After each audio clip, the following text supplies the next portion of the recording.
காட்சி 2. நேரம் மாலை நேரம், நடக்கும் இடம் வீதி.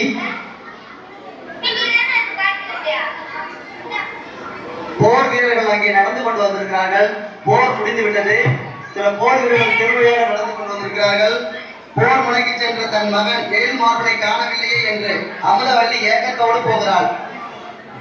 அம்மா, ஐயா, என் மகன் இன்னும் வீடு திரும்பவில்லையே. நீங்கள் எவரேனும் அவனை கண்டீரா? இல்லை அம்மா. அம்மா, உன் மகன் சிறுவன், போர்க்களம் காணாதவன். இதுவோ அவனது கண்ணை போல் எதிரின் மேல் அவன் முதுகை துளைத்து இறந்திருக்கிறான். என் மகன் கோடையப்பன் பெரும் வீரனின் வீர புதல்வன். நான் அவனை வீர மருவனாகவே வளர்த்தேன்.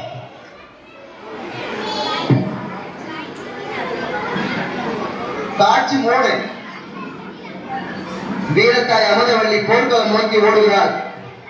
அங்கே நிறைய போதர்கள் செத்து கிடக்கிறார்கள். தன் மகன் முதுகிலே அம்பு வாங்கி இறந்திருக்கிறானோ என்ற அச்சத்தில் அவள் ஓடோடி போர்க்களம் நோக்கி செல்கிறார். அங்கே நடக்கும் காட்சி நேரம் இரவு நேரம். சில போர் வீரர்கள் அங்கே உயிரோடு நின்று கொண்டிருக்கிறார்கள். அவர்களை நோக்கி அமுதவல்லி சென்று கொண்டிருக்கிறார். இந்த வேளையில் வாயேந்தி போர்க்களம் வந்திருக்கிறாளே, இவள் யார்?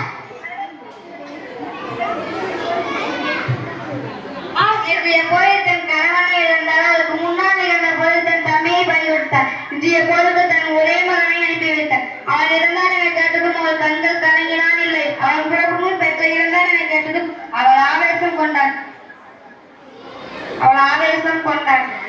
இத்தகைய மரபுடி பெண்ணால் தமிழ் குலம் தவறுகிறது. அந்த மகனை தேடி அவள் போர்க்குளம் வந்துள்ளாள். அம்மா, யாரை தேடுகிறீர்கள்? என் 10 வயது சிறுவனை தேடுகிறேன். அம்மா, பகல்